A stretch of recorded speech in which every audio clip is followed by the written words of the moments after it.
Oke, Assalamualaikum warahmatullahi wabarakatuh. Perkenalkan, nama saya Dewi Masluha, NIM 196503136 dari kelas Metode Numerik A. Di sini saya akan menjelaskan tentang salah satu cabang dari metode numerik, yaitu persamaan linear. Sebelum itu, apa sih metode numerik itu?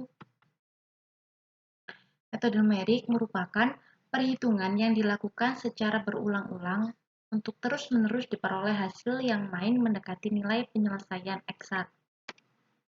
Jadi, metode numerik merupakan teknik penyelesaian permasalahan yang diformulasikan secara matematis dengan menggunakan operasi hitungan atau aritmatik berupa operasi tambah, kurang, kali, dan bagi.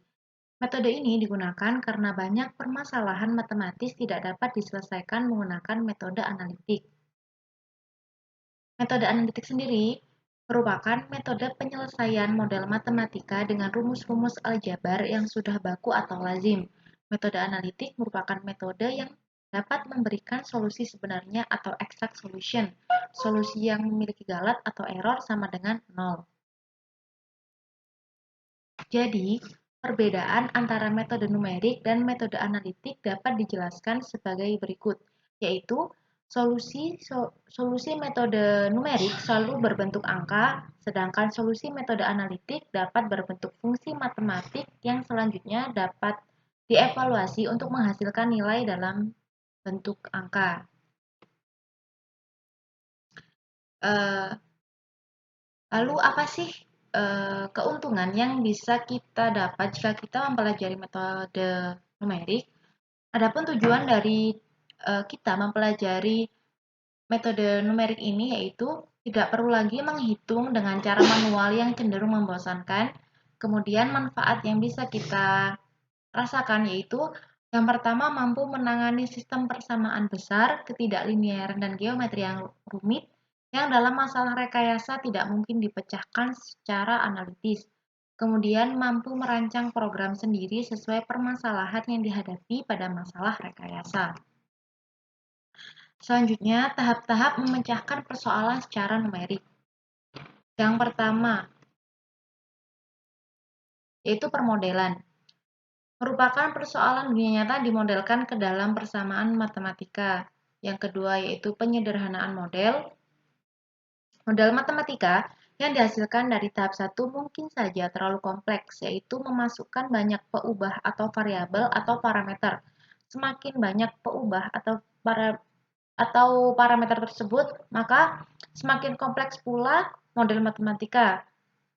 Semakin rumit pula penyelesaiannya. Mungkin beberapa andaian dibuat sehingga beberapa parameter dapat diabaikan. Contohnya, faktor gesekan udara diabaikan sehingga koefisien gesekan di dalam model dapat dibuang. Model matematika yang diperoleh dari penyederhanaan menjadi lebih sederhana sehingga solusinya akan lebih mudah diperoleh. Yang ketiga yaitu formulasi numerik. Setelah model matematika yang sederhana diperoleh, maka tahap selanjutnya adalah memformulasikannya secara numerik, yaitu menentukan metode numerik yang akan dipakai bersama-sama dengan analisis galat awal, yaitu taksiran galat, penentuan ukuran langkah, dan sebagainya. Kemudian pemilihan metode didasari pada pertimbangan apakah metode tersebut teliti, apakah metode tersebut mudah diprogram dan waktu pelaksanaannya cepat, dan apakah metode tersebut tidak peka terhadap perubahan data yang cukup kecil. Kemudian menyusun algoritma dari metode numerik yang dipilih. Yang keempat yaitu pemrograman. Tahap selanjutnya adalah menerjemahkan algoritma ke dalam program komputer dengan menggunakan salah satu bahasa pemrograman yang dikuasai. Yang kelima yaitu operasional. Pada tahap ini program komputer dijalankan dengan data uji coba sebelum data yang sesungguhnya.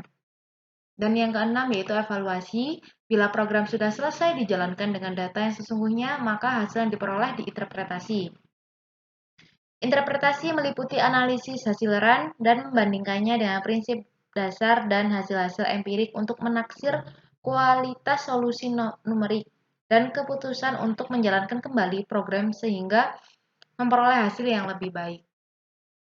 Oke, kita sekarang masuk pada inti pembahasan kali ini yaitu persamaan linear.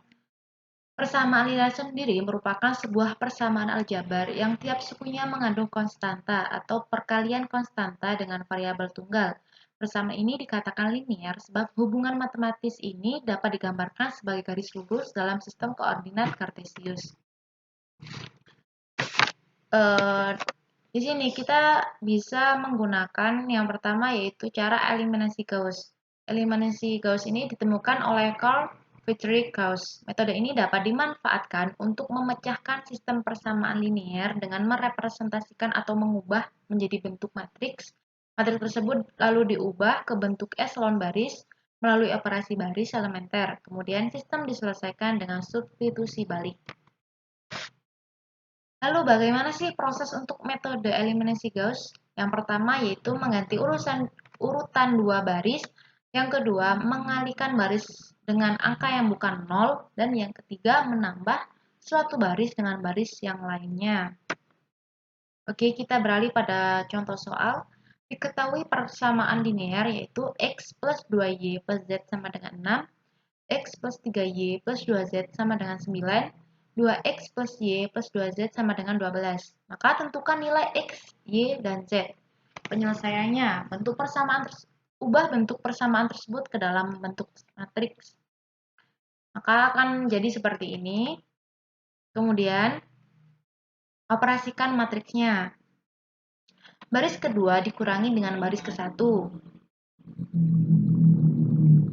Selanjutnya, baris ketiga dikurangi 2 kali baris ke-1. Jika sudah, baris ketiga ditambahkan dengan 3 kali baris kedua. Lalu baris ketiga dibagi dengan 3.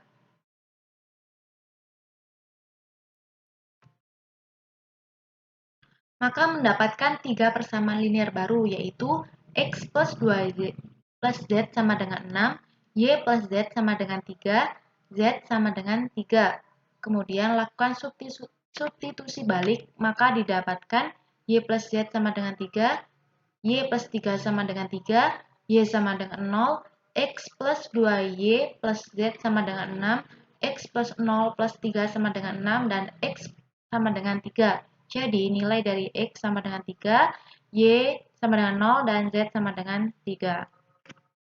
Selain menggunakan metode eliminasi Gauss, kita juga bisa menggunakan metode eliminasi Gauss-Jordan. Metode eliminasi Gauss-Jordan sendiri merupakan pengembangan dari eliminasi Gauss yang hasilnya lebih sederhana lagi. Caranya adalah dengan meneruskan operasi baris dari eliminasi Gauss sehingga menghasilkan matriks yang eselon baris. Lalu bagaimana sih proses untuk metode eliminasi Gauss-Jordan itu sendiri? Yang pertama yaitu ubah sistem persamaan linear yang ingin dihitung menjadi matriks augmentasi. Yang kedua, lakukan operasi baris elementer pada matriks augmentasi untuk mengubah matriks A menjadi dalam bentuk baris eselon yang tereduksi. Kemudian pengubahan dilakukan dengan menggunakan matriks yang elemen-elemennya adalah koefisien-koefisien dari sistem persamaan linear. Kita beralih pada contoh soal.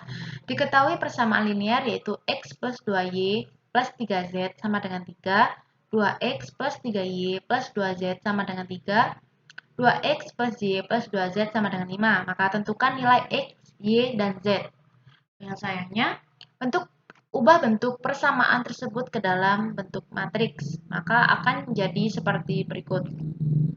Jika sudah, operasikan matriks tersebut. Baris kedua dikurangi 2 kali baris ke-1. Baris ketiga dikurangi 2 kali baris ke-1. Jika sudah, baris ketiga dikurangi 3 kali baris kedua.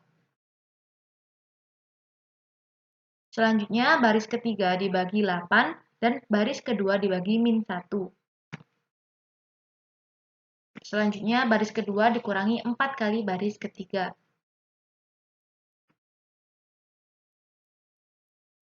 Lalu, baris ke-1 dikurangi 3 kali baris ketiga. Maka akan diperoleh hasil akhir berikut. Didapatkan nilai dari x sama dengan 2, y sama dengan min 1, dan z sama dengan 1. Sekian dari saya, apabila ada kesalahan mohon dimaafkan. Wassalamualaikum warahmatullahi wabarakatuh.